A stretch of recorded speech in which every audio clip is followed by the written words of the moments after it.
कोई बुजुर्ग दावा करे कि हजारों लड़कियां मेरे सामने है, मैं फ्री बात करूं, मेरे ईमान को बेच नहीं सकती वो लड़की, वो बुजुर्ग नहीं, चोर बुजुर्ग है वो। बटन दबाए तो बिजली जरूर आएगी, लाइट जरूर जलेगी। ये आपके हाथ में, बटन मारे या न मारे, मोबाइल सामने है, आप अपनी आंख डाले या न डाले ये आपके हाथ में है। बटन दबाने के बाद फिर अंदर से आपका करंट जलेगा, उस करंट को जलने नहीं देना। अगर वो नौजवान आपके हाथ में बिंदास देता है अपना मोबाइल, अपने अब्बा के हाथ में बिंदास देता है, समझो नौजवान साहब है। हालांकि दोस्त आपस में बात कर रहा है, सहेलियां आपस में बात कर रहे, रात में सोई, सुबह में पता चला खुदकुशी कर ले, उठेगा। तो मोबाइल के बारे में घर में रूल्स मुतय्यन कीजिए। हमारे यहाँ एक टोकरी होगी, एक बास्केट होगी, जब भी घर में आए अस्सलाम वालेकुम वरहमतुल्लाहि वबरकातुहू के बाद मोबाइल वहां पर, क्योंकि उन्हें एक क्लिक में सारी चीजें मिल रही है, एक बटन दबाया सामने आ गई चीजें। अब उनको सब्र नहीं, इसलिए खुला के वाक़ात बढ़ रहे हैं, तलाक के वाक़ात बढ़ रहे हैं। इसकी वजह भी मोबाइल। बहुत सारे लोग जो मोबाइल इस्तेमाल करते हैं ना, उनकी आंखों से ब्लड आता है, खून आता है, वो बैठे बैठे हरकत करने लगते हैं। देखिए बच्चे, इसने क्या कमाया बच्चे ने? 4 साल के बच्चे को मोबाइल कहां से मिला? 3 साल की बच्ची को मोबाइल कहां से मिला? सहेलियां शादी में गई हुई हैं, एक सहेली पूछती है अपनी दूसरी सहेली से, मोबाइल लाओ, फोन करना है, तो मेरी बच्ची के पास है। मेरा चोरी करना और डाका डालना रेलवे स्टेशन पर होता था। एक मर्तबा खिड़की का दरवाजा मेरी उंगली पे गिर गया और मेरी उंगली कट गई। मुझे इसलिए रोना आ रहा है, कल अल्लाह मुझे क़यामत के दिन पूछेगा, बंदा मैंने तुझे एक हाथ में 5 उंगलियां दी थी, एक उंगली तेरी कहां है? कभी अपनी फोन को पर्सनल न रखिए कि नहीं कोई हाथ न लगाए। बंद कमरे में कभी फोन इस्तेमाल न कीजिए, जितना इस्तेमाल करना है सबके सामने। तो इसने बुलाया, अहलन बिका ताल, आज रात मजे लेंगे, आइए, आपका इंतजार काफी मुद्दत से था, तो हमारा कमरा तैयार है। अल्लाह का डर ही ऐसी चीज है, तमाम गुनाहों से बचने का जरिया। ये नहीं तो आदमी किसी से बच नहीं सकता।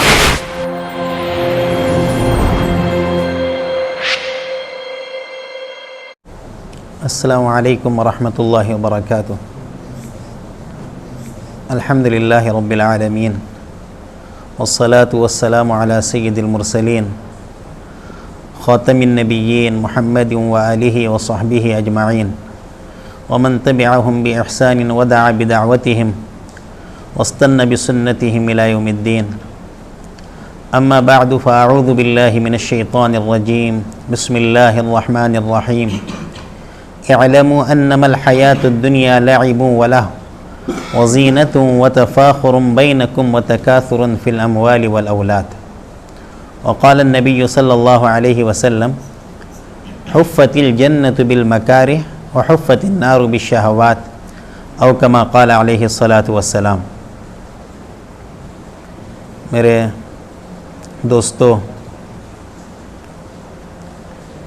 ये दुनियावी ज़िंदगी ये धोखा है। अल्लाह ताला ने कुरान मजीद में फरमाया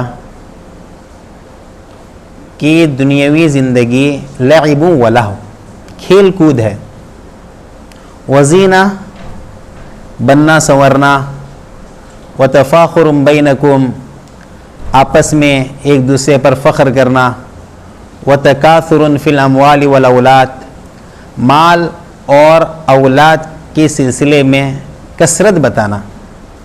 बाद मुफस्सिरीन ने नुक्ता निकाला है कि इसमें अल्लाह ताला इंसान की पूरी ज़िंदगी बता रहा है। जब बच्चा होता है, स्कूल जाता है, वो सिर्फ खेल कूद ही करता है, खिलौना देखता है तो खिलौने से खेलता है, दूसरा खिलौना नज़र आया तो फिर दूसरे खिलौने के पीछे पड़ गया, अम्मी उसके कपड़े को इस्त्री करती है, वो यहाँ कूदा वहाँ कूदा, उसको कोई फिक्र नहीं होती, वो अच्छी चीज़ को अच्छी भी नहीं समझता बसा औकात।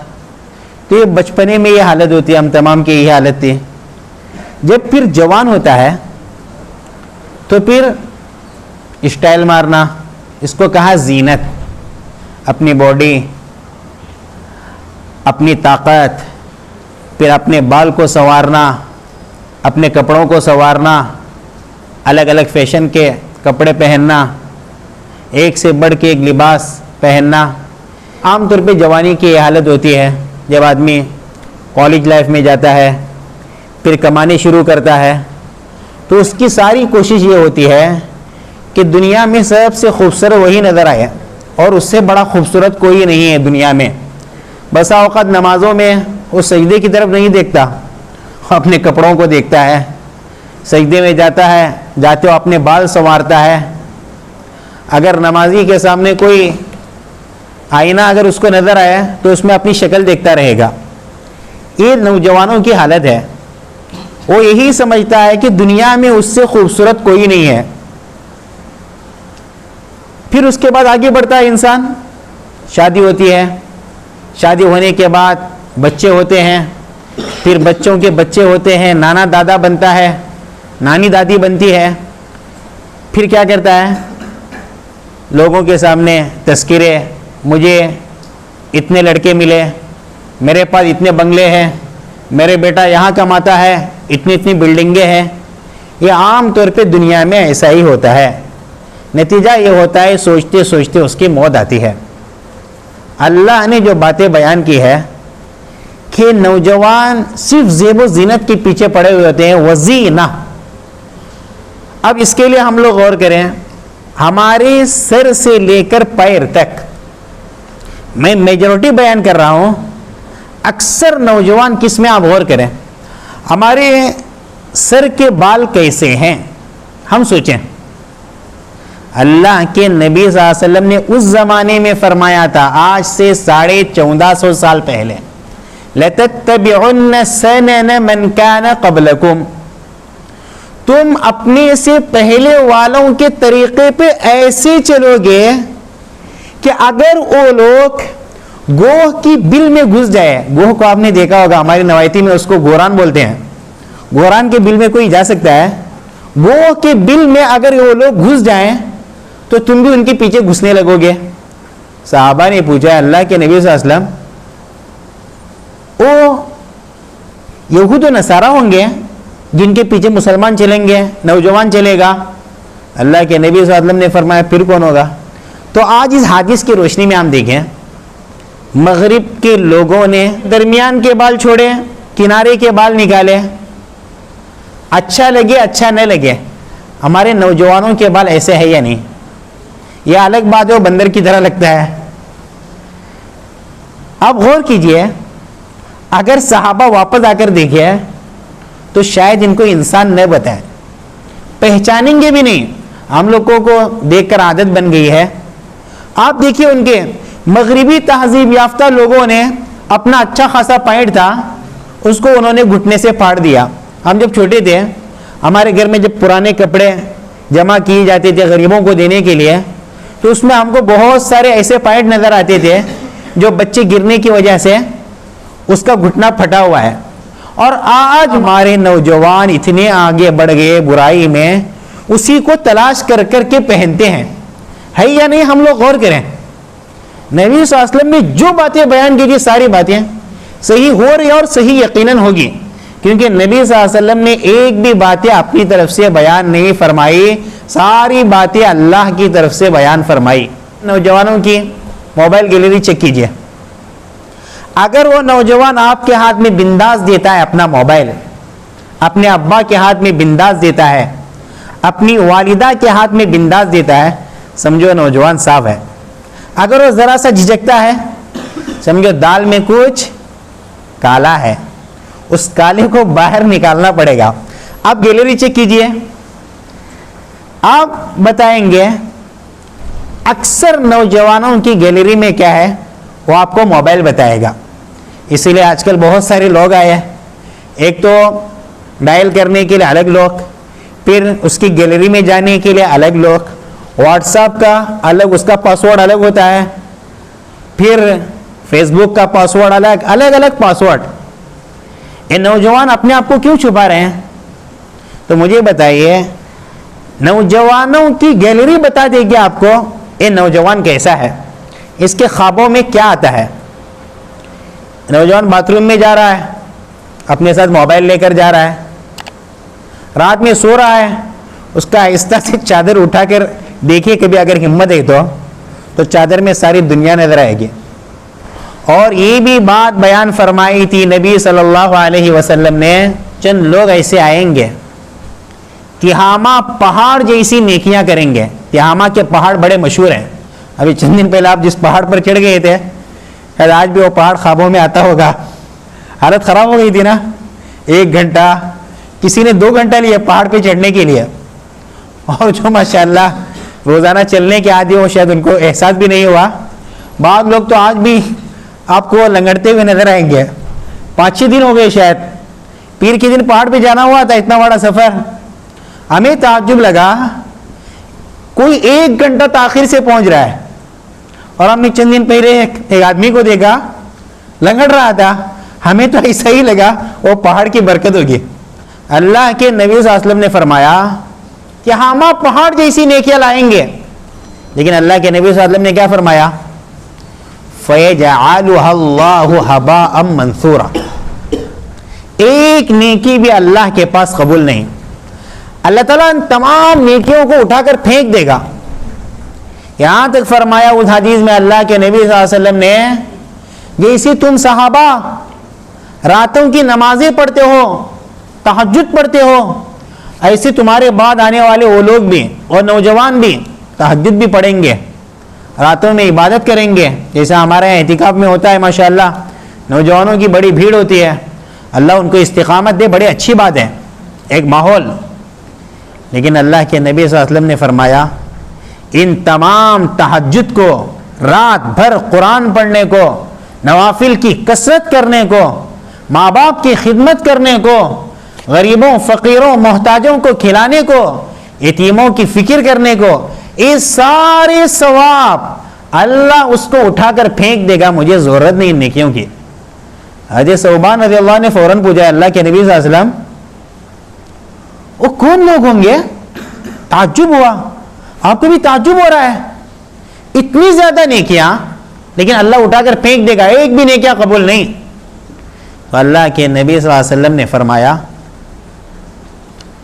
ये वो लोग होंगे जब खलवत में जाएंगे, तन्हाई में, तो गुनाह करेंगे, अल्लाह के हराम करदा चीजों को करेंगे। तो शायद साहबा को ये बात समझनी मुश्किल थी। उस जमाने में तन्हाई का मतलब कमरा बंद करके कुंडी लगा के बैठना अंदर, साहबा के बारे में भी तस्वुर नहीं कर सकते, लेकिन समझना भी मुश्किल था। लेकिन आजकल देखिए, हर नौजवान अपने बारे में गौर करें। माशाअल्लाह हम लोग नमाज पढ़ते हैं, अल्लाह ने तौफीक दी, तहज्जुद भी पढ़ेंगे, लेकिन आप लोग बताइए, जायज़ा लें, क्योंकि ये बयान नहीं है, वर्कशॉप है, बल्कि मैं आपसे बातें कर रहा हूँ, आप मुझसे ओपन सवाल कर सकते हैं। देखिए, मैं अपने बारे में सोचूं, आप अपने बारे में सोचें।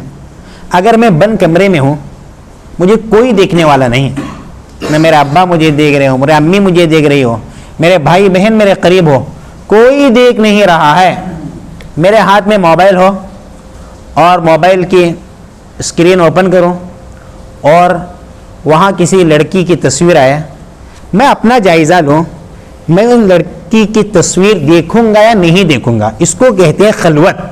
अब मैं खलवत में हूँ, तन्हाई में हूँ, कोई मुझे देखने वाला नहीं, मेरे हाथ में मोबाइल है,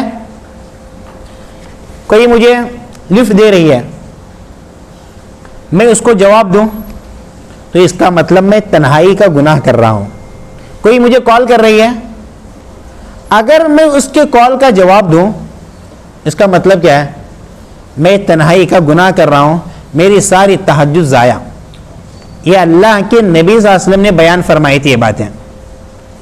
हम लोग आज समझते हैं कि दुनिया आज़ाद है, हम लोग आज़ाद हैं। आजकल नौजवानों की एक बड़ी तादाद अपने आप को आज़ाद समझती है, क्या हमको कोई पूछने वाला नहीं, एक बड़ी तादाद, हम लोग आज़ाद हैं। अल्लाह ने हमें आज़ाद पैदा किया और समझते हैं माल है तो कामयाबी, माल नहीं तो नाकामी। यह हमारा एक धोखा है। माल कारून को अल्लाह ने दिया, इतना माल दिया कारून को अल्लाह ने, उसके पास जो खजाने थे, खजाने रखने के लिए जो बंगले थे, उसके पास सोने रखने के लिए जो बंगले थे, चांदी रखने के लिए जो बैंक थे, उसकी चाबियां इतनी ज्यादा थी, आप अंदाजा लगाओ कितने बैंक थे उसके पास, कितनी बिल्डिंगें थी उसके पास, कितने गार्डन थे उसके पास, कितनी तिजोरियां थी उसके पास, कितने लॉकर थे उसके पास। खाली चाबियों की तादाद अल्लाह बता रहा है, मा इन्न मफातिहहु लतनू बिल उस्बति उलिल कुव्वा। बहादुर से बहादुर जमात उसको उठाती थी, अंदाजा लगाओ उसके खजानों का, लेकिन उसको सुकून नहीं मिला। यह अल्लाह ने कुरान में वाक़या बयान फरमाया। तो एक चीज हमारे लिए धोखा है कि माल मिले तो हम लोग खुश, माल नहीं तो हमारी दुनिया चल नहीं सकती। माल मिले तो हम कामयाब, दौलत मिले तो कामयाब, चाहे दौलत जैसे चाहे हमारे पास आए, हराम हो हलाल हो, एक बार दौलत मिल जाए, एक धोखा। और दूसरी चीज, हम समझते हम लोग आजाद हैं, हम जैसे चाहे रहें, जो चाहे करें, मैं अपनी आंखों का जैसे चाहे इस्तेमाल करूं, मुझे कोई पूछने वाला नहीं। मैं अपने हाथ का जैसे चाहे इस्तेमाल करूं, मुझे कोई पूछने वाला नहीं। ये हम लोग समझते हैं। हम लोग कटी पतंग की तरह है। कटी पतंग जैसे चाहे उड़ता है, जिसके हाथ में लग गया और उसको पकड़ लिया, कहीं तार में अटक गया, वहीं पे फंस गया। हम समझते हैं जैसे चाहे जियो, जैसे चाहे अपने आप को इस्तेमाल करो, जो लड़की हमें लिफ्ट दे उसके हवाले हो जाओ, जो लड़का हमें लिफ्ट दे उसके पास चले जाओ। हमने अपनी जिंदगी को आजाद समझा। अफहसिबतुम अन्नमा खलकनाकुम आबसा, अल्लाह कह रहा है क्या तुम समझते हो कि हमने तुम्हें खिलवाड़ के लिए पैदा किया, बेकार पैदा किया। व अन्नकुम इलैना ला तुरजऊन, हमारे पास लौटना नहीं। अयहसबुल इंसानु अन युत्रक सुदा, इंसान समझा है कि उसको कुछ पूछा नहीं जाएगा, ऐसे ही बेकार उसको छोड़ दिया जाएगा। ये अल्लाह बयान फरमा रहा है। अल्लाह ने कहा कि तुम आजाद नहीं हो। बला व रसूलुना लदैहिम यक्तुबून, हमारे आजकल समझते हैं कि ये 2 कंप्यूटर फिट हैं। चूंकि कंप्यूटर का ज़माना है, बातें आसानी से समझ में आती है। देखो कंप्यूटर में कैसी चीज़ें सेव होती है, सीसी कैमरा है, पूरी चीज़ें सेव होती है। ऐसे ही कंप्यूटर है, एक कंप्यूटर हमारे दाएं जानिब, एक कंप्यूटर बाएं जानिब, दोनों अच्छे फरिश्ते हैं। हम अच्छा कर रहे हैं, दाएं कंप्यूटर में सेव हो रहा है, बुरा करें बाएं कंप्यूटर में सेव हो रहा है, जो करें पूरा सेव हो रहा है। व इन्ना अलैकुम लहाफिज़ीन किरामन कातिबीन यअलमून मा तफ़अलून, सारी चीज़ें हमारी लिखी जा रही है। बालिग होने से मौत तक एक भी चीज़ छुपा नहीं सकते। चोर चोरी करता है, वो तो इस सीसी कैमरे को धोखा दे सकता है, पहले ऐसा इंतजाम कर लिया, उसको फोड़ दिया और फिर अपना काम कर लिया। लेकिन ये जो फरिश्ते मुकर्रर है, सारी दुनिया की ताकत उनको फेल नहीं कर सकती, इनके साथ अल्लाह की ताकत है। तो अल्लाह ने सारी चीज़ें महफूज रखी हमारी। हम जो कर रहे हैं सारी चीज़ें महफूज हो रही है। हम अपने आप को आज़ाद समझते हैं। बुढ़ापा आ रहा है, इसको कौन रोक सकता है? कौन बुढ़ापा चाहेगा? अगर आज़ाद रहते हम तो हम कभी बुढ़ापा अपने करीब आने नहीं देते। अगर हम लोग आज़ाद रहते हैं तो कभी हमारी बीनाई कमज़ोर नहीं हो सकती है। जैसी उम्र बढ़ती है, आईना आ रहा है, ऐसी उम्र आगे बढ़ रही है, डॉक्टर कह रहा है ऑपरेशन करना जरूरी है। जैसी उम्र आगे बढ़ रही है, कान की समात कमज़ोर हो रही है। ये कौन सी आज़ादी है? जैसे हम आगे बढ़ रहे हैं, पैरों में दर्द शुरू होने लगता है। ये कैसे आज़ादी है? हम लोगों ने समझा कि आज़ाद हैं। हमारे सर में दर्द होता है, अगर हम आज़ाद रहते हैं, कौन चाहता है उसको सर में दर्द आ जाए? कौन चाहता है उसको बुखार आ जाए? कौन चाहता है उसको टेंशन आ जाए? जितना कमाता है उतना टेंशन बढ़ जाता है। तो हमने अपने आप को आज़ाद समझा। आज़ादी कहाँ? हम रोज़ाना देखते हैं कोई आज़ाद नहीं। दुनिया का नंबर 1 मालदार, वो भी आज़ाद नहीं, वो मनचाही कभी नहीं कर सकता। तो अगर आज़ाद रहते हैं तो दुनिया में ये सारी चीज़ें नहीं होती। तो हम लोग आज़ाद नहीं, हम लोग अल्लाह की पाबंदियों में जकड़े हुए हैं और उसी में हमारे लिए राहत है। अल्लाह ने जो बताया वो करने से हमारे लिए राहत है। हम में से कोई आज़ाद नहीं, हम सब अल्लाह के ताबे हैं। दुनिया में अल्लाह ने जो बताया वो हमें करना पड़ेगा। गुनाहों का नुकसान ये होता है, आदमी को कभी खुशी नहीं मिलती। याद रखिए, गुनाह करने से आदमी की खुशी ख़त्म, उसको कभी सुकून नहीं मिल सकता दुनिया में, कभी वो खुश नहीं रह सकता, क्योंकि अल्लाह का वादा है, ये हमारी बातें नहीं। मन अअरज़ अन ज़िक्री फ़इन्न लहू मईशतन ज़नका, जो मेरी याद से एराज करे। अल्लाह ने कहा अच्छा काम करो, अल्लाह ने कहा हराम चीज़ों से बच जाओ, लेकिन वो क्या कर रहा है? अल्लाह के अपोज में जा रहा है। अल्लाह ने जो कहा उसको छोड़ रहा है। अल्लाह का वादा है फ़इन्न लहू मईशतन ज़नका, वो कभी खुश नहीं रह सकता, कभी खुश नहीं रह सकता। इसे देखिए आजकल जो दुनिया परस्त है ना, उनमें खुदकुशी का रेशो ज़्यादा है। वजह क्या है? अल्लाह को भूल गए। अमेरिका में खुदकुशियाँ बहुत होती हैं, हालांकि अल्लाह ने वहाँ बड़ी खूबसूरती रखी है। यूरोप में खुदकुशियाँ बहुत हो रही है, हालांकि दोस्त आपस में बात कर रहा है, सहेलियाँ आपस में बात कर रहे हैं, रात में सोई, सुबह में पता चला खुदकुशी कर ले। कितने स्कूल में फ्रेंड सर्कल होता है, रात दिन बात कर रहा है, अचानक खबर मिली कहीं पहाड़ पर चढ़ गया और वहाँ से कूद गया, अपनी जान दे दी। इससे क्या पता चला? उनके दिल के अंदर सुकून नहीं, वो टेंशन में है। टेंशन क्या है? वही टेंशन, जो चीज़ वो चाह रहे उनको मिल नहीं रही है दुनिया में, जिस चीज़ के पीछे वो पड़े हुए वो चीज़ उनको हासिल नहीं हो रही है, ये टेंशन है। बयान तो बहुत ज़्यादा होते रहते हैं, ऐसा न करो ऐसा न करो, लेकिन हम लोग आज हल पर बात करने के लिए बैठे हैं। गुनाहों से बचने का तरीक़ा क्या है, इन तरीक़ों पर हम लोग बात करेंगे इस वक्त। आप लोग इस नीयत से सुने इंशाअल्लाह कि आप में से हर एक और मैं खुद इंशाअल्लाह इरादा करूं कि जो हल बयान किया जा रहा है उस हल पर हम लोग अमल करने की कोशिश करेंगे। सबसे पहली चीज़ अल्लाह का डर, इससे बड़ा और कोई हल नहीं है। अल्लाह का डर ही ऐसी चीज़ है तमाम गुनाहों से बचने का जरिया, ये नहीं तो आदमी किसी से बच नहीं सकता। उमैर बिन हबीब रज़ी अल्लाह अन्हु एक कैद में आए, रोमियों की कैद में।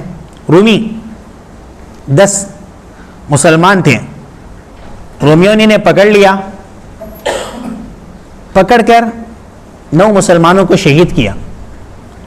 ये उमैर बिन हबीब थे, माशाअल्लाह अच्छे थे, बड़े डील डोल वाले, और उनकी ताकत भी बहुत ज़्यादा थी और देखने में अल्लाह ने बड़ी खूबसूरती दी थी। बादशाह ने सोचा बड़ा काम का नौजवान है, इसको कत्ल करने से मुझे कुछ हासिल नहीं होगा। उसने क्या किया? इनको लालच दे दिया। उनको मालूम नहीं था कि सहाबा के अंदर ऐसा ईमान है कि सारी दुनिया भी दे दी तो इनका ईमान डगमगा नहीं सकता, इतने पुख्ता ईमान वाले थे। तो बादशाह ने कहा अगर तुम ईसाई हो जाओ तो मेरी बेटी से तुम्हारी शादी करूंगा। आदमी को लड़की चाहिए होती है और हर जमाने में फितना लड़कियों का, और मेरी सारी रियासत तुम्हारे हवाले करूंगा।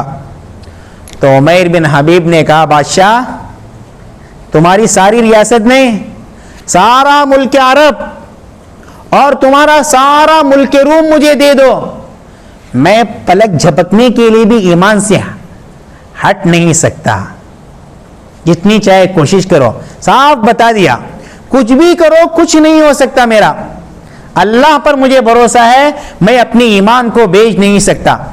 बादशाह ने सोचा इनके लिए लड़की का इस्तेमाल करेंगे, क्योंकि शैतान की तदबीर जब सारी तदबीर से मायूस होता है, आखिरी तदबीर लड़की होती है। बस उसने बड़े बड़े बुजुर्गों को इसी से फंसाया है। इसलिए कोई बुजुर्ग दावा करे लड़की बड़की का मुझ पर असर नहीं पड़ता, मैं तो बंद कमरे में लड़की से बातें करता हूँ, दुनिया का नंबर 1 झूठा है वो। कोई बुजुर्ग दावा करे लड़की बिड़की हजारों लड़कियां मेरे सामने है, मैं फ्री बात करूं, मेरे ईमान को बेच नहीं सकती वो लड़की, वो बुजुर्ग नहीं चोर बुजुर्ग है, वो हो ही नहीं सकता। इसी नबियों की सिफत है, नबियों को अल्लाह ने मासूम बनाया और किसी को अल्लाह ने मासूम नहीं बनाया।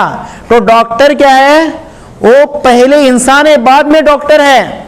आलिम पहले इंसान है बाद में आलिम है, वो इंसान है, उसके साथ ख्वाहिशात लगी हुई है। बुजुर्ग पहले इंसान है बाद में बुजुर्ग है। तो जो दावा करे कोई लड़की मुझ पे असर नहीं कर सकती और लड़कियों से फ्री में बातें करे, वो नंबर 1 झूठ है दुनिया का, हो ही नहीं सकता ऐसा। अल्लाह अगर उनको ऐसा ही बनाता तो कोई फरिश्ता बनाता उनको, कोई बुजुर्ग ऐसा हो नहीं सकता। ये अलग बात है, बुजुर्ग अपने ईमान को अल्लाह की मोहब्बत में और अल्लाह की तौफीक के साथ बचाते हैं, अलग बात है। लेकिन बुजुर्गों का ये दावा फ्री में लड़की से बातें करें, वो बुजुर्ग नहीं हो, उसका जायजा लेना पड़ेगा उसके अंदर कौन सा इंसान छुपा हुआ है। तो मैं आपसे कह रहा था, उमैर बिन हबीब के बारे में बादशाह ने सोचा इनको मैं अक्ल सिखाता हूं, तो उस जमाने की सबसे खूबसूरत तरीन लड़की को उसने तैयार किया और खूबसूरत तरीन बिल्डिंग में उमैर बिन हबीब को बंद किया और लड़की से कहा चलो अपना काम करो। उसमें शराब रखा, सुअर का गोश्त पका कर रखा और लड़की को अंदर भेज दिया। लड़की आई, वो सोच भी नहीं सकती थी कि मुझ जैसी खूबसूरत लड़की कोई मुझ पर नजर न उठाए, वो इंसान हो नहीं सकता। 1 दिन हुए, 2 दिन हुए, 3 दिन हुए, उमैर बिन हबीब की आंख नीचे की नीचे, आंख उठाकर भी नहीं देख रहे हैं, क्योंकि उन्हें मालूम था ये हमारी आंखें शैतान की बहुत बड़ी तीर है। उन्होंने मौका ही नहीं दिया, नीचे आंखें नीचे। तो लड़की परेशान, ये इंसान है या पत्थर है, देख भी नहीं रहा है। आखिर 3 दिन के बाद पूछा भाई क्या बात है, आपको नजर तो आता है ना, आपने मुझे देखा भी नहीं, एक नजर तो डालते मुझ पर। तो उमैर बिन हबीब ने कहा देखे बगैर लड़की 3 दिन नहीं 30 दिन रहो, मैं तेरी वजह से अपने ईमान को बेच नहीं सकता। मैं इतना भूखा हूं इस वक्त, मेरे लिए शराब पीना जायज़ है, क्योंकि आदमी मरने के करीब होता है, कोई चीज़ नहीं मिलती है, तो शरीयत में उसके लिए इजाज़त है अपनी जान बचाने के हद तक थोड़ी सी हराम चीज़ पिए, जान बचाने के लिए हराम गोश्त खाए, लेकिन मैं अपने ईमान को कभी नहीं बेचूंगा। तो लड़की को शौक लग गया, इतना अच्छा इंसान, इंसानियत का ताज इसके सर पर है, मैं ऐसे को कभी फंसने नहीं दूंगी। सीधे चली गई बादशाह के पास, बादशाह आपने किसके पास मुझे भेजा है, वो इंसान नहीं, वो पत्थर है, वो देखता ही नहीं मुझे। और रात में आहिस्ता से कुछ तोशा लेके आई, खाने का सामान लेकर आई और मशकीज़े में थोड़ा सा पानी लेकर आई और कहा देखो आप बहुत अच्छे इंसान हैं, मैं आपको कभी मरने नहीं दूंगी, आप जैसे लोगों की दुनिया वालों को ज़रूरत है। ये तो आसमान में कुतुब सितारा है, ये देख रहे हो, इसको अपने कंधे के सीधे जानिब रखना और रात में चलना, दिन में छुपना, और मेरे साथ थोड़ा सा तोशा है, यह आपको रास्ते में काम आएगा, जब भूख लगे खाना, जब प्यास लगे पीना, और रात में चलना, दिन में छुपना, वरना बादशाह आपको पकड़ेगा। आप ऐसा करेंगे तो एक न एक दिन जरूर इराक में पहुंच जाओगे। तो इराक में पहुंच गए। तो इस वाक़े से हमको क्या सबक मिला? सहाबा ने हमें सिखाया ये अल्लाह ने तुम्हें आंख दी है, इसका सही इस्तेमाल करो। हमारे उलमा कहते हैं ये आंख की मिसाल बटन की तरह है। बिजली है, बटन दबाओ, बल्ब जलेगा। आप बटन भी जला रहे हैं और गुस्सा उतार रहे हैं बल्ब पर, क्यों जल रहा है? अरे भाई बटन दबाए तो बिजली जरूर आएगी, लाइट जरूर जलेगी, पंखा जरूर घूमेगा। तो ये आपके हाथ में, बटन मारे या न मारे आपके हाथ में है। तो ये बटन डालें या न डालें आपके हाथ में है। मोबाइल सामने है, आप अपनी आंख डाले या न डाले ये आपके हाथ में है। बटन दबाने के बाद फिर अंदर से आपका करंट जलेगा, उस करंट को जलने नहीं देना। बटन दबाए यानी आपने अपनी आंख डाली तो फिर अंदर से आपका करंट जलने लगा, फिर उसको रोकना मुश्किल है। इसीलिए अपने आंखों की हिफाजत। एक सहाबी थे हजरत मरसद रज़ी अल्लाह अन्हु, हमने शायद सुना होगा ये किस्सा। ये बड़े बहादुर सहाबी थे, मक्के में रहते थे, लेकिन जब इस्लाम नहीं आया था, ज़माने जाहिलियत में इनको चक्कर था एक लड़की के साथ, वो काफिरा। क्योंकि सहाबा जब ईमान उनके अंदर बैठ गया तो माशाअल्लाह हीरे बन गए, डायमंड बन गए। लेकिन जब तक पता नहीं था, मालूम नहीं था क्या है ईमान, क्या है दीन, क्या है हराम, क्या है हलाल, इसलिए जाफर ने वो तकरीर की थी ना, ए बादशाह हम जाहिल थे, एक दूसरे को मार डालते थे, तो अभी तक साहबी नहीं बने थे।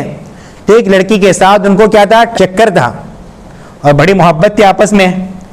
जब इनके अंदर ईमान की मोहब्बत बैठ गई तो ईमान कबूल किया, मदीना हिजरत की।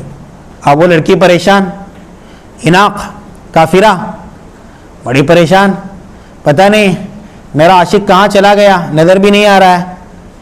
तो एक मरतबा अल्लाह के नबी सल्लल्लाहु अलैहि वसल्लम ने मरसद को बुलाया और कहा, बेटा अब मक्के चले जाओ और जो मुसलमान वहाँ पर कैदी हैं, काफिर उनको पकड़े हुए हैं, पूरी कोशिश करेंगे उनको उठा कर ले आना, उनको छुड़ा कर ले आना। इतने बड़े बहादुर थे, कंधे पे उठा के लाते थे। तो अल्लाह की तरफ से आजमाइश देखिए, मक्का चले गए तो उनके माशूका को पता चला मेरे वो आए हुए हैं। आशिक की गली का कुत्ता भी महबूब होता है। जो इश्क मोहब्बत के टायर में फंस चुके उनको मालूम है, उनका पसीना भी उन्हें अजीज होता है। मैं ज़्यादा डीप में नहीं जाता, उनको पेशाब भी उनको अच्छा लगेगा। शायद मुझे अच्छी तरह मालूम नहीं, आप लोग अगर हंस रहे हैं तो शायद तायद हो रही है मेरी, समझे। उनकी आइबदार चीज भी आपको सबसे मुश्किल अंबर की तरह लगेगी। ऐसी होती है मोहब्बत। मोहब्बत अंधी होती है, जितना बदसूरत हो आपको उतना ही खूबसूरत लगेगा या लगेगी। वो बाथरूम में जाएगी शायद, वो भी आपको खुशबू बड़ी मुअत्तर लगेगी। तो चला है साहबी मक्के में, वो इनाक को इनकी स्टोरी मालूम नहीं ईमान क्या होता है, तो इसने बुलाया, अहलन बिका ताल, आज रात मजे लेंगे, आइए, आपका इंतजार काफी मुद्दत से था, तो हमारा कमरा तैयार है, अहलन बिका ताल। हदीस में अल्फाज मिलते हैं, आइए चलो काम करेंगे। तो साहबी को शौक लग गया, एक तरफ शैतान एक तरफ ईमान, अल्लाह कैसे आजमाता है देखिए। तो कहा कि लड़की, मैं मुसलमान हो चुका हूं और अल्लाह ने जिना को हराम किया है। ये था सहाबा का जवाब, और सीधे मक्का छोड़ के मदीना चले आए। तो मेरे दोस्तों, हम लोग शायद समझते होंगे कि हमारे ही सामने गुनाह है, सहाबा के सामने ये चीज़ें नहीं थी। हर एक के सामने अल्लाह ताला ने हर एक को आजमाया, लेकिन उन्होंने हमें तरीका बताया बचने का। तो मैं आपको हल बता रहा हूं, आप भूलना नहीं मेरी बातें। सबसे पहले हल पे मैं अभी चल रहा हूं, यह हल आपको अच्छा लगा, और यही नंबर 1 हल है कि अल्लाह का डर। अल्लाह मुझे देख रहा है, अल्लाह मुझे पूछेगा। अल्लाह ताला ने एक नबी से फरमाया, हदीस है, कि कहो अपनी उम्मत से, तुम्हारी क्या हालत है कि लोगों के सामने तो तुम गुनाह नहीं करते, छुपाते हो, और मेरे सामने शर्माते नहीं हो। और कहा, अगर तुम्हारा यह ख्याल है कि मैं तुम्हें नहीं देख रहा हूं, तुम मुशरिक हो, मुसलमान नहीं हो सकते। क्योंकि मुसलमानों का अकीदा क्या है, बंद कमरे में हो, आप जिस पहाड़ पे पहुंचे तो उस पहाड़ की चोटी पर हो, जहां चाहे गुनाह करो, अल्लाह को सब मालूम है, अल्लाह की आंखों में सब है। वो आंखें कभी बंद नहीं होती, ला ताखुज़ुहु सिनतुन वला नौम, उसको नींद नहीं, उसको ऊंघ नहीं, वो सारी चीजें देख रहा है। फिर फरमाया, अगर तुम ये समझते हो कि मैं तुम्हें देख रहा हूं, फलम तजअलूनी अहवनन नाज़िरीन इलैकुम, तमाम देखने वालों में सबसे कम हैसियत वाला मुझे न बनाओ। क्योंकि मैं देख रहा हूं, तुम्हें मालूम है ना, तो ऐसा मुझे न बनाओ कि मेरी कोई हैसियत नहीं, अल्लाह देख रहा है, देखने दो। ये हदीस है, अल्लाह बंदों को ऐसा समझा रहा है। तो एक हल है कि हम अल्लाह के सामने हैं और सारी चीजें अल्लाह देख रहा है, ये सारी चीजें बाहर आएगी। हदीस में कहा गया, किसी को लड़की दावत देती है गुनाह की, मोबाइल में मैसेज आया, अननोन नंबर है, तो नौजवान बहुत जल्दी उठाते हैं, दिमाग में एक कैसेट घूमता है, शायद कोई बॉक्स पीस लड़की होगी। अननोन नंबर तो ज्यादा, फिर उसके बाद लड़की का मूड ऑफ, टेंशन, मैं जो समझाया, तो फिर वो ट्रू कॉलर में जाके सर्च करना, लड़की है लड़का है। तो उस वक्त ये सोचो कि अगर उस वक्त कोई लड़की, खानदान वाली लड़की दावत दे, अच्छे घराने वाली, और वो नौजवान कहता है इन्नी अखाफुल्लाह, मैं अल्लाह से डरता हूँ। अल्लाह के यहाँ आपके लिए सीट कंफर्म हो गई, अर्श के साये में आपका नाम लिखा गया, फला बंदा, इसके लिए सीट कंफर्म। क्यों? इसको मैसेज में दावत आ रही है, चैटिंग की दावत आ रही है। और याद रखो ये बात, शैतान कभी आपसे गुनाह नहीं करवाएगा डायरेक्ट। आपने देखा है कोई डायरेक्ट जाता है, शराब की बोतल उठाया और शराब मार लिया, सिगरेट उठा लिया और एक कश उसके मुंह में, नहीं। शैतान बड़ा चालाक है। वो क्या करता है, वो पहले संगत, सोहबत, जो अच्छे घराने का लड़का हो उसको गलत दोस्तों के साथ घुमाता है, जो मोबाइल वाले लड़के हैं और मोबाइल में गलत चीज़ें देखते हैं। फिर उसको आहिस्ता आहिस्ता वो माहौल अच्छा लगने लगता है। फिर वो अपने अम्मी अब्बा से कहता है मुझे भी स्मार्टफोन ला कर दीजिए। फिर फ़ोन पे कोई लिखने वाला नहीं, ये है उसका फ़ोन है, उसमें वो तो अच्छी नीयत से अच्छे अच्छे उलमा के बयाना सुनेंगे। फिर यूट्यूब में जाता है, उसमें शॉर्ट्स देखना है, इंस्टाग्राम में रील्स देखनी है, तो फिर स्क्रॉल करते करते करते करते एक अच्छा एक बुरा, एक अच्छा एक बुरा, इसमें और कुछ दुनिया सामने आती है, जो चीज़ें उसको देखनी नहीं थी वो चीज़ें सामने आती है। और फिर देखते देखते देखते देखते जब आदी होता है, फिर उसके अंदर का करंट जलने लगता है कि क्या चीज़ें, मुझे भी ये चीज़ हासिल करनी है। फिर आहिस्ता आहिस्ता आहिस्ता उसके दिल के अंदर से नफ़रत ख़त्म। फिर दोस्तों की सोहबत, उसमें फिर नशावर चीज़ों की आदि, फिर रातों में घूमना, यहाँ गए वहाँ गए, फिर एक ग्रुप बनना, फ्रेंड सर्कल, फिर उसके बाद आगे बढ़ते बढ़ते बढ़ते बढ़ते उसके अंदर की शर्म मारी जाती है। जब शर्म चली गई बस कोई उसको रोक नहीं सकता। तो सबसे पहला हल गुनाहों से बचने का, आज से तहिया कर लीजिए, हमें ये चीज अपने दिमाग में बिठानी है। हम छुप कर करें, सामने करें, अल्लाह देख रहा है, अल्लाह के पास चीजें लिखी जा रही है, एक हल। और दूसरा हल, हमारे अंदर का जो विल पावर है उसको बढ़ाइए। उसको बढ़ाने के लिए कुछ करना पड़ेगा। क्या करना पड़ेगा? इस्तिग़फ़ार की कसरत करनी पड़ेगी। इस्तिग़फ़ार रोज़ाना बार बार अल्लाह से इस्तिग़फ़ार कीजिए, या अल्लाह मुझे माफ़ फरमा, मुझे माफ़ फरमा, मुझे माफ़ फरमा। नबी सल्लल्लाहु अलैहि वसल्लम से कोई गुनाह होने का तसव्वुर नहीं। क्या फरमाया? मैं दिन में 100 से ज़्यादा इस्तिग़फ़ार करता हूँ। इस्तिग़फ़ार करने से हमारा विल पावर बढ़ेगा। करके देखिए आप लोग, मैं भी इंशाअल्लाह करके देखूंगा, आपको इबादत में मज़ा आएगा। हर नमाज के बाद बैठिए थोड़ी देर, 100 बार इस्तिग़फ़ार, 5 नमाज के बाद 500 बार इस्तिग़फ़ार हो गया। और इस्तिहज़ार के साथ बातें करें, अस्तग़फ़िरुल्लाह का निकॉर्ड है, अस्तग़फ़िरुल्लाह, अच्छे हैं, अस्तग़फ़िरुल्लाह, आज कहाँ जाएंगे, अस्तग़फ़िरुल्लाह। ये नहीं, इस्तिहज़ार अल्लाह के सामने कि सोचें मुझसे गुनाह हो रहा है, मैं अल्लाह से माफ़ी मांग रहा हूँ। आचार्य ज़मान का फरमान है, सबसे बेहतरीन इंसान जो गुनाह करे और तौबा करे। एक आदमी ने पूछा, फिर गुनाह हो जाए तो तौबा इस्तिग़फ़ार करे। फिर पूछा, फिर हो जाए तो तौबा इस्तिग़फ़ार करे। फिर पूछा, फिर गुनाह हो जाए तो तौबा इस्तिग़फ़ार करे। आखिर में पूछा, 4थी मरतबा, कब तक तौबा इस्तिग़फ़ार करे? हज़रत अली रज़ियल्लाहु अन्हु ने फरमाया, उस वक्त तक तौबा इस्तिग़फ़ार करे जब तक शैतान आजिज़ ना आ जाए। तौबा इस्तिग़फ़ार करने में शर्माना नहीं, तौबा तोड़ने में शर्माना है। हम लोग तौबा करने शर्माते हैं, तौबा अल्लाह को बड़ी पसंद है, लेकिन हम लोग शर्माए, शर्म महसूस करें, क्यों हमारी तौबा टूट रही है? हमने अल्लाह से माफ़ी मांगी थी, फिर हमने तौबा क्यों तोड़ लिया? हमने कल माफ़ी मांगी, अभी 5 मिनट पहले माफ़ी मांगी, हमने क्यों तौबा तोड़ लिया? इसमें हमें शर्म आनी चाहिए। तौबा करने में कभी शर्माना नहीं है। तो अपना विल पावर बढ़ाइए। इसका एक तरीका इस्तिग़फ़ार की कसरत कीजिए, एक करके देखिए, अपने दोस्तों को बताइए, ये हमारी शरीयत ने हमें हाल बताया। फिर अपने आप को बिजी रखिए, क्या करना है मशगूल रखिए। आदमी बिट्टी होता है ना, उसके लिए गुनाह करना बड़ा आसान है। मोबाइल हाथ में लिया, कुछ काम नहीं, बटन दबाया, आगे बढ़ रहा है, आगे बढ़ रहा है, एक वीडियो देख रहा है, फिर आगे और बुरी वीडियो आई, और बुरी वीडियो आई, आगे बढ़ता रहता है गुनाह में। तो इसके लिए अपना एक शेड्यूल बनाइए। आपको सुबह उठने के बाद क्या करना है, अपना जायजा लीजिए।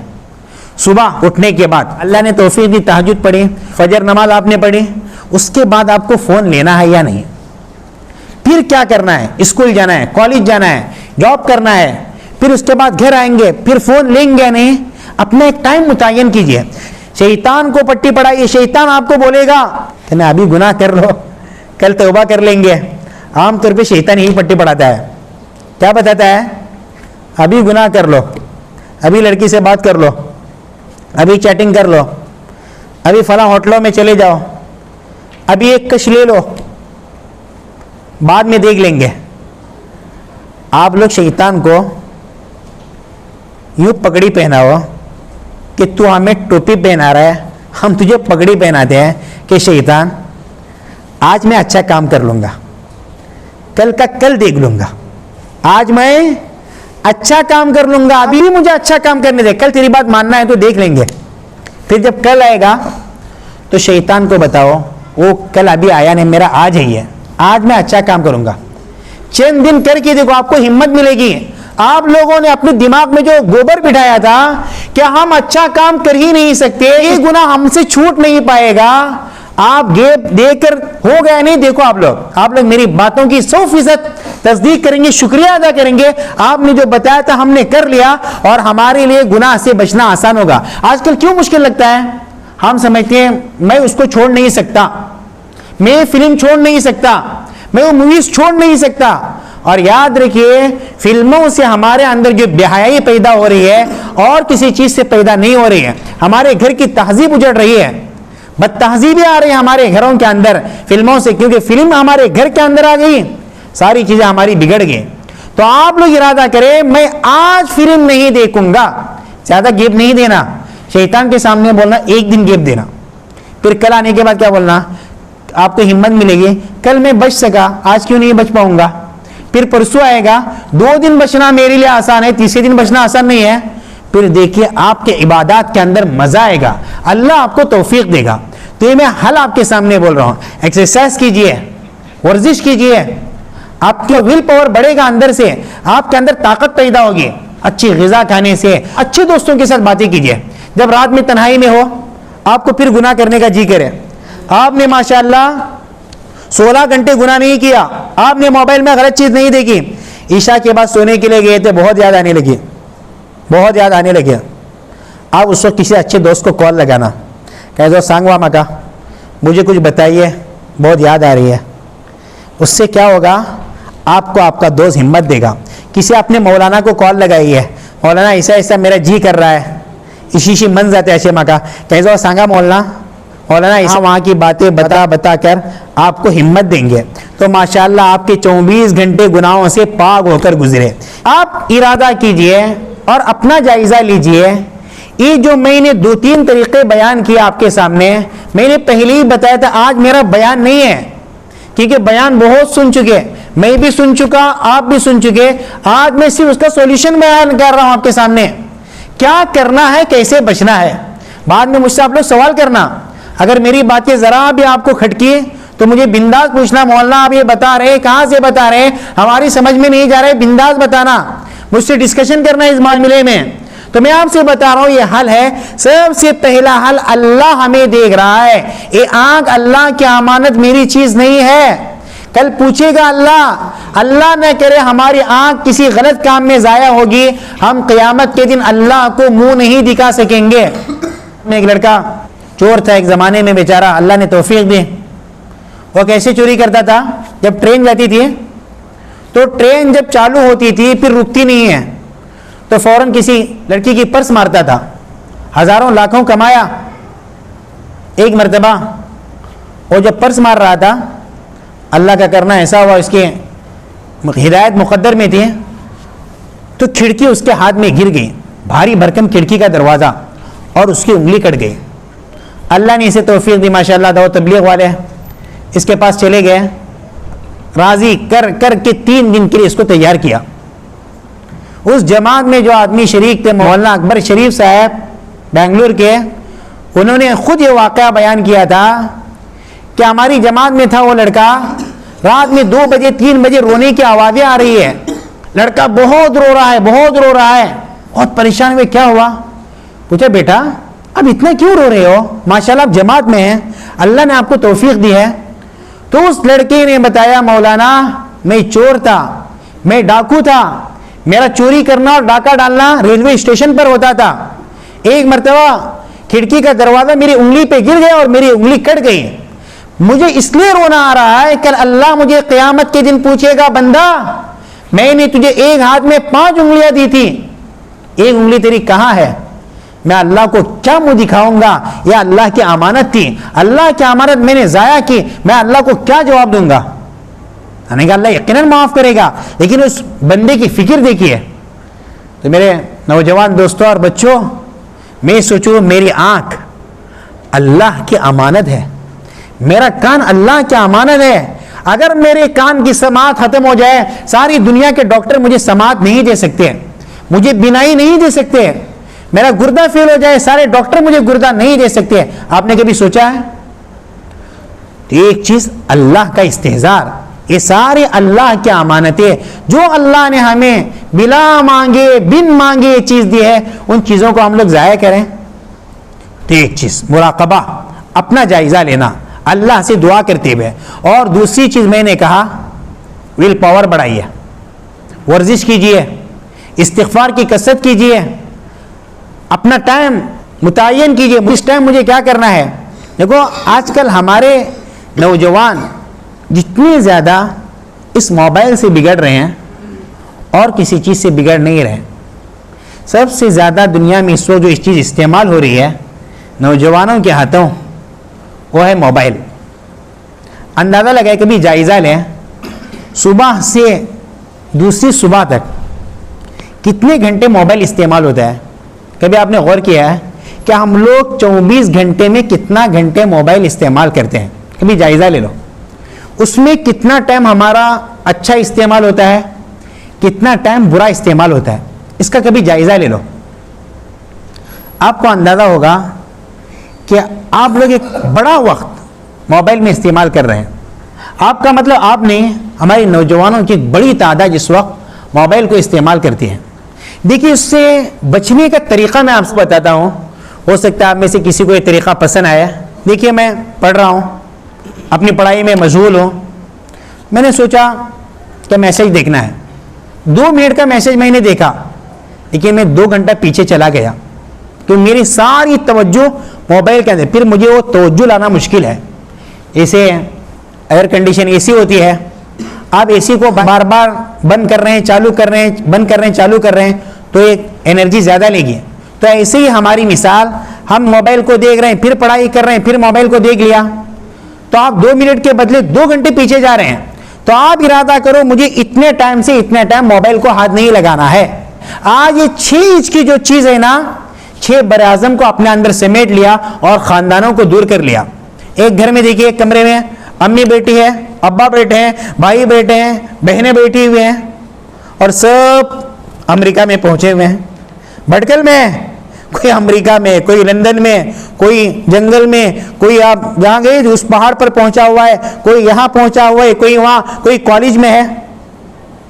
एक घर में लेकिन कोसों दूर, सबके दिल दूर हो गए हैं, खानदानों को उजाड़ दिया इसने। तो इसलिए क्या करना है, मोबाइल का इस्तेमाल करना सब साथ अच्छी चीज़ों के लिए। कोई अच्छी वीडियो देख रहे हैं, कोई फ़न की चीज़ देख रहे हैं, कोई मालूमात की चीज़ देख रहे हैं, बातें करना है तो सबके सामने बातें करना। इल्ला है कि कोई पर्सनल मियाँ बीवी है तो सबके सामने बात नहीं करना, फिर बच्चे भी सीखेंगे। तो मोबाइल 2 चीज़ों के लिए इस्तेमाल कर सकते हैं, क्योंकि उस वक्त मोबाइल बहुत एडवांस बन गया है। हम यहाँ बैठे बैठे, दुबई में आपके वालिद हैं, आपके भाई हैं, आपके दोस्त हैं, आराम से बात कर सकते हैं। अमेरिका वाले से बात कर सकते हैं, आप आमने सामने देख कर भी बात कर सकते हैं। तो एक ज़रूरत है, और मोबाइल से आप अच्छी इन्फॉर्मेशन ले सकते हैं। बैठे हैं, कोई डॉक्टर है माशाल्लाह, डॉक्टर अब्दुल्ला, कोई पेशेंट है, देख लिया, सर्च किया माशाल्लाह, तो बैठे बैठे उसका काम हो रहा है। आलिम है, किसी ने फ़िक़ी मसला पूछ लिया, नू मौलाना बैठे हुए हैं, हमारे मुनीब मौलाना बैठे हुए हैं, अब वो माशाल्लाह अच्छे वेबसाइट पे जा रहे हैं, सर्च कर रहे हैं, माशाल्लाह जवाब दे दिया, ऐसा ऐसा मसला है। तो ज़रूरत है। इसके अलावा मोबाइल में चैटिंग करना ये ज़रूरत नहीं है, ये अपना टाइम पास है। इसमें बहुत सारे लोग पूछते हैं हम लोग मोबाइल छोड़ नहीं सकते, बहुत सारे लोग मोबाइल एडिक्शन के शिकार हैं। और ये नशा मेरे भाइयों दोस्तों शराब से भी बड़ा नशा है मोबाइल का नशा, क्योंकि शराब का नशा सबको मालूम है, शराब के अंदर नशा है, लेकिन मोबाइल का नशा ऐसा अंधा नशा है, जो इस्तेमाल कर रहे हैं उसको मालूम नहीं, वो एडिक्शन का शिकार है, वो नशा का शिकार है। लोग पूछते हैं मौलाना हमसे मोबाइल छूट नहीं पाता। देखो, आपके अंदर अगर इरादा है मुझे बचना है, तो फिर आप लोगों को हम समझा सकते हैं, बचाने वाला अल्लाह, लेकिन हमारे अंदर तड़प हो तो अल्लाह हमें तौफीक देगा। अगर हमारे अंदर इस एडिक्शन से बचना है तो हम बच सकते हैं। आप लोग नहाने के लिए जाते हैं, ठंडी का ज़माना हो, फजर से पहले उठे तो आपको नहाना है, आपके घर में हीटर नहीं है, तो आप लोगों को नहाने में बड़ी तकलीफ होगी। शायद शुरू में नाचेंगे आप बाथरूम में, वॉशरूम में, गिर भी सकते हैं, लेकिन एक बार सर पर पानी डालने की देरी है, शावर खोल दिया, थोड़ी सी तकलीफ हुई, उसके बाद वो तकलीफ होगी, मज़ा ही मज़ा आएगा। आप शुक्र अदा करेंगे, अच्छा वो हमने गर्म पानी से नहीं नहाया। एक बार तकलीफ होती है। अगर आपने सोचा कि मुझे तकलीफ होगी, तो आप कभी आपका फ़र्ज गुस्ल नहीं होता, या तो आपको फिर किचन में जाके आग जला के, चूल्हा जला के पानी गर्म करना, सारे घर वालों को बताना। बहुत लोग बहुत शर्माते हैं, तो फितरी चीज़ है, लेकिन शर्म भी होनी चाहिए इंसान के अंदर। तो हर आदमी चाहता है कि मेरे घर वालों को पता नहीं हो कि आज रात मेरे साथ कौन सा बड़ा हादसा पेश आया, तो इसलिए बाथरूम में जाता है, बसा वक़्त चूल्हा भी नहीं जलाता, हीटर भी नहीं मारता हो, घर वालों को पता चलेगा, तो इसीलिए ठंडे पानी से नहाना है। शुरू में बहुत परेशान हुआ, लेकिन नहाया नहीं नहाया, शुरू में तकलीफ हुई, उसके बाद आराम हुआ। ऐसे ही अगर हमारे अंदर ये जज्बा हो हमें फ़ोन एडिक्शन से बचना है, तो हमको थोड़ी सी कुर्बानी देनी पड़ेगी। वो कुर्बानी क्या? आपके दिन के अंदर आपका सबसे एक्टिव होने का जो टाइम है, सबसे बिजी रहने का जो टाइम है मोबाइल में, आप इरादा करो शुरू में वो जो दिन में 2 घंटा आपका सबसे बिजी होने का टाइम था मोबाइल इस्तेमाल करने का, आप वो 2 घंटा मोबाइल इस्तेमाल नहीं करेंगे, बाकी इस्तेमाल करेंगे शुरू में, क्योंकि आदत आहिस्ता आहिस्ता बनते। मैं ये नहीं बोल रहा हूँ डायरेक्ट मोबाइल को लॉक लगाओ और उसको कपाट के अंदर डाल दो, नहीं, शुरू में आसानी। आप शुरू में आपका जो बेहतरीन 2 घंटे हैं मोबाइल इस्तेमाल करने का, 2 घंटे इस्तेमाल ना करो, और हफ्ते में 1 दिन मोबाइल से छुट्टी, रोजाना 2 घंटे बेहतरीन टाइम मोबाइल से छुट्टी, और हफ्ते में 1 दिन। ऐसा करके देखो, आपके अंदर हिम्मत पैदा होगी, आप कुछ कर सकते हैं, आप बचना चाहे तो बच सकते हैं। आप करके देखो, मुझे रोजाना इतने इतने घंटे मोबाइल इस्तेमाल करना है, उसके अलावा मुझे इस्तेमाल करना ही नहीं। अपनी जेब में मत रखो, घर में किसी जगह पे रखो, और एक टाइम जब वो आ जाए आप मोबाइल को लो और उसके अंदर जो आपको अच्छा काम करना है, दीन का काम करना है, अच्छे बयाना सुनने हैं, उतने टाइम के लिए सुनो। उसके अलावा आप अपने आप पर पाबंदी लगाओ, मुझे मोबाइल नहीं लेना है। कभी अपनी फोन को पर्सनल न रखिए, सीक्रेट न रखिए कि नहीं कोई हाथ न लगाए, बंद कमरे में कभी फोन इस्तेमाल न कीजिए, जितना इस्तेमाल करना है सबके सामने। फिर देखिए आप ये हल, इसको आजमा के देखिए हल को। कभी आप फोन पे अकेले न रहिए, सबके सामने जो बात करना है सबके सामने, बंद कमरे में फोन लेकर नहीं बैठना है। अगर आप गुनाह में मुलव्वस हो चुके हैं तो आप नेट डालना बंद कीजिए। फिर देखिए, बहुत सारे लोग कहते हैं हमारे घर में छोटी बच्ची है, छोटा बच्चा है, बहुत परेशान हो, रोती है, दीवार पे सर मारती है जब मैं मोबाइल नहीं देती हूँ। मुझे खुद बहुत लोग पूछते हैं, मुझे मौलाना आप हल बताइए। सबसे पहले हम गौर करें, उसने क्या कमाया बच्चे ने? 3 साल का बच्चा, 4 साल का बच्चा, 5 साल का बच्चा, उसने मोबाइल कहाँ से लिया? हम लोगों ने ही दिया ना उसको। 4 साल के बच्चे को मोबाइल कहाँ से मिला? 3 साल की बच्ची को मोबाइल कहाँ से मिला? सहेलियां शादी में गई हुए हैं, एक सहेली पूछती है अपनी दूसरी सहेली से, मोबाइल लाओ फोन करना है, तो मेरी बच्ची के पास है। आप लोग शादी में कहीं गए हुए हैं, कहीं फंक्शन में है, आपके साथ छोटा भाई है या आपके भाई या बहन का बेटा है, आप लोग नमाज पढ़ रहे हैं, कभी कभी बैठे हुए हैं, मोबाइल से वो खेल रहा है। इसको दिया किसने मोबाइल?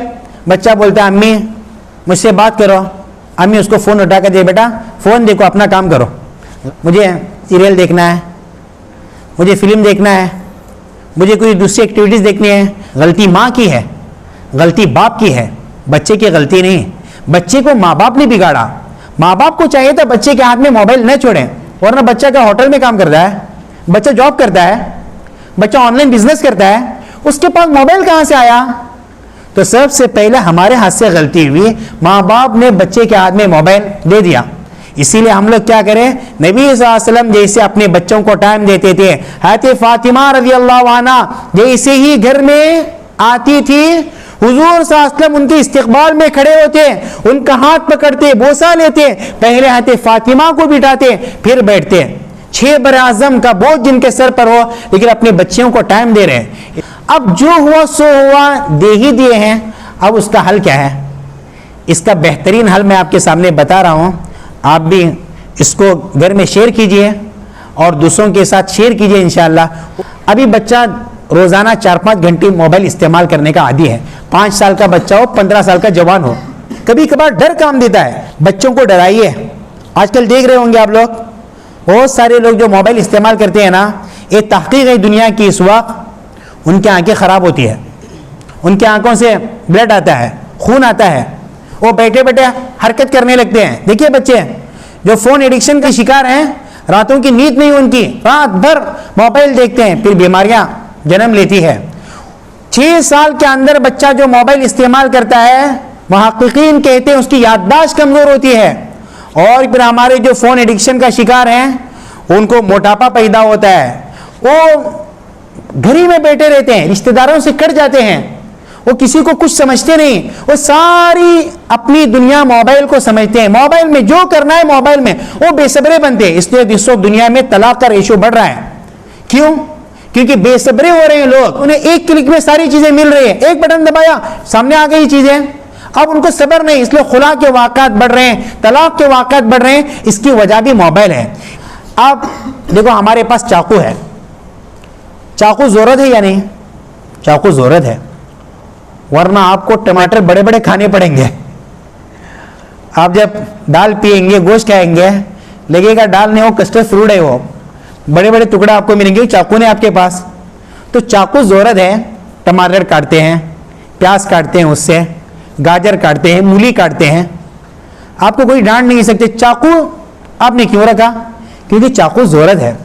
चाकू कहाँ रखते हैं? आप लोग किचन में रखते हैं। अगर आपने हॉल में रख दिया, बच्चे को क्या मालूम? चाकू कभी अपनी आंख पर इस्तेमाल कर सकता है, अपने मुंह में डाल सकता है, बच्चे को क्या मालूम? अम्मी अब्बा सो रहे मस्त, कमरे में चाकू रख लिया, बच्चा भी है तो भी आजमाएगा चाकू को धार है या नहीं, चाकू तेज है या नहीं।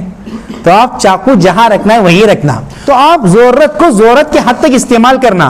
तो जैसे चाकू आप लोग टमाटर पर चलाते हैं, आप लोग गोश्त पर चलाते हैं, तो ऐसे ही मोबाइल को जहां जरूरत है वहां चलाना। इसके अलावा चलाएंगे तो इसका मतलब यह होगा कि आप चाकू बच्चे के हाथ में छोड़कर बच्चे से कह रहे हैं बेटा जैसे चाहे इस्तेमाल करो, आपको कोई पूछने वाला नहीं है। तो मोबाइल रखने की एक जगह मुतय्यन कीजिए घर में। अब्बा फैसला करें, घर के बड़े भाई अम्मी फैसला करें, हमारे घर में मोबाइल रखने की एक जगह है। जब भी घर में एंटर हो जाएंगे वहां मोबाइल रखना है और फला फला टाइम पे मोबाइल को हाथ लगाना है। इसके अलावा मोबाइल को हाथ लगाने पर पाबंदी, कोई हाथ नहीं लगाएगा मोबाइल को। अब्बा अपने आप को पाबंद करें, सिर्फ बच्चे पे उसूल नहीं, बच्चा हाथ नहीं लगाना, नहीं, सबसे पहले हम अपने आप को पाबंद बनाए। हमें बच्चों के सामने मोबाइल नहीं लेना है। एक मौलाना ने अपना एक अच्छा वाक़या बयान किया, वाक़या नहीं अपना तजुर्बा बयान किया, हालांकि बहुत बड़ा दीन का काम करते हैं। मैं जब भी घर जाता हूं मोबाइल बंद, अगर मुझे कोई फोन आते हैं बात करने के लिए, मैं कमरे में जाता हूं जो दीन के ताल्लुक से बात करनी है, कमरे में बात करता हूं, फिर मैं बच्ची के सामने आता हूं। क्या अच्छा तजुर्बा उन्होंने शेयर किया। बच्चा अब्बा की बातें सुनता नहीं, अब्बा को देखता है, अम्मी को देखता है। देखो अम्मी अपनी आंख बड़ी करेगी, बच्चा रोएगा, बच्ची रोएगी, अम्मी ने डांटा भी नहीं, क्यों? बच्चे को मालूम है इसके एक्शन से ये क्या कर रही है। अम्मी ऐसा एक्शन बनाएगी खुश होने का, बच्चा हंसेगा, बच्ची हंसेगी, क्योंकि बच्चे हम लोगों को देखते हैं। डांटने की जरूरत नहीं, आंख जरा बड़ी कर दी है, वहां से दरिया शुरू हो जाएगी। और आप अच्छा चेहरा बनाइए, अब रोता बच्चा भी माशाल्लाह खिलखिला उठेगा, मुस्कुरा उठेगा। तो मोबाइल के बारे में घर में एक रूल्स मुतय्यन कीजिए कि यहाँ पर हमारे यहाँ एक टोकरी होगी, एक बास्केट होगी, एक जगह होगी। जब भी घर में आए अस्सलाम वालेकुम वरहमतुल्लाहि वबरकातुहू के बाद मोबाइल वहां पर, तो हम लोग भी कोशिश करें इंशाअल्लाह। हमें इस वक्त मायूस नहीं होना है। जो गुनाह, जिनसे गुनाह हो चुका, जिनसे गुनाह हो रहा है, आज से तौबा करें, अपने और गुनाह को इंशाअल्लाह गेप दे। देखो इस वक्त दुनिया में सबसे ज्यादा जुल्म हो रहा है फलस्तीन पर, फलस्तीनी मुसलमानों पर, लेकिन देखो मायूस नहीं, वो अल्लाह के राह में जान देते हैं और खुश होते हैं। उनकी माएँ खुश हैं, वालिदैन खुश हैं। उनके क्यों खुश हैं? उनको मालूम है इस कुर्बानी के पीछे उनको क्या मिलेगा। तो हम लोग उनको भी भूले नहीं, उनके लिए भी दुआ करें। हमारे भाई बहनें हैं, हमारे बुजुर्गान हैं और मौलमा हैं, वहाँ पर दीन के लिए अपनी जानें दे रहे हैं। हम उनके लिए कम से कम दुआ करें और उनको देख के हम कोशिश करें हमें गुनाहों से इंशाअल्लाह बचना है। इस वक्त नौजवान भी माशाअल्लाह अच्छी तादाद में जो करीम तबका जमा होना था माशाल्लाह बहुत कम वक्त में ऐलान हुआ। शायद आज असर में ऐलान आया था बयान का, फिर भी माशाल्लाह बारिश के बावजूद यहाँ पर जमा हुए, लेकिन हम समझते हैं हमारा करीम तबका है। अब ये चीज़ें आपको अपने अंदर महदूद नहीं रखती हैं, ये पैगाम आगे तक भेजना है। पता नहीं किसकी ज़िंदगी इससे बन जाए। माशाल्लाह आपकी कोशिश बड़ी अच्छी लगी। यूथ कारवान उनके ज़िम्मेदारान का मैं मशकूर हूँ माशाल्लाह, हमें मौका दिया। और इससे पहले भी उनके साथ एक सफ़र हुआ, उनमें भी बड़ी खुशी हुई थी उनका जज्बा देखकर। इंशाअल्लाह ये लोग भी आएगा चंद दिनों में, हम भी कोशिश कर रहे हैं, शायद ये लोग भी कोशिश कर रहे हैं इंशाअल्लाह कि वहाँ पर पहाड़ में भी उन्होंने कभी नमाज नहीं छोड़ी और जा रहे हैं अल्लाह अकबर कहते हुए, उतर रहे हैं सुबहान अल्लाह कहते हुए। यूथ कारवान उनके साथ जो टीम थी माशाअल्लाह बड़ी खुशी होती है। ये लोग कोशिश कर रहे हैं नौजवानों में कैसे दीन का जज्बा ज़िंदा हो। हम अल्लाह से ही दुआ करते हैं अल्लाह ताला इनको नज़रबद से महफूज रखे और तमाम लोगों से गुज़ारिश इंशाअल्लाह ऐसी जितनी भी तहरीकात हैं दीन के लिए जो काम करें, हमसे जितना ताउन हो सकता है हम लोग करें इंशाअल्लाह। हम भी आपसे दरख्वास्त करते हैं इस ताल्लुक़ से जब भी आप लोग हमें बुलाएंगे इंशाअल्लाह हम कोशिश करेंगे कि अपना जितना टाइम हो सकता है आपके लिए इंशाल्लाह ज़रूर देंगे। मैं आपका मशकूर और जितने लोग यहाँ पर हमारे बुजुर्गान और नौजवान आए हुए हैं इन तमाम का मशकूर हो माशाअल्लाह। आप लोग काफ़ी देर बैठे रहे और पूरी तवज्जो से आप लोगों ने बातें सुनी। अल्लाह से दुआ अल्लाह ताला हमें इन बातों पर अमल की तौफीक अता फरमाए। व आखिर दावाना अनिल हम्दुलिल्लाहि रब्बिल आलमीन।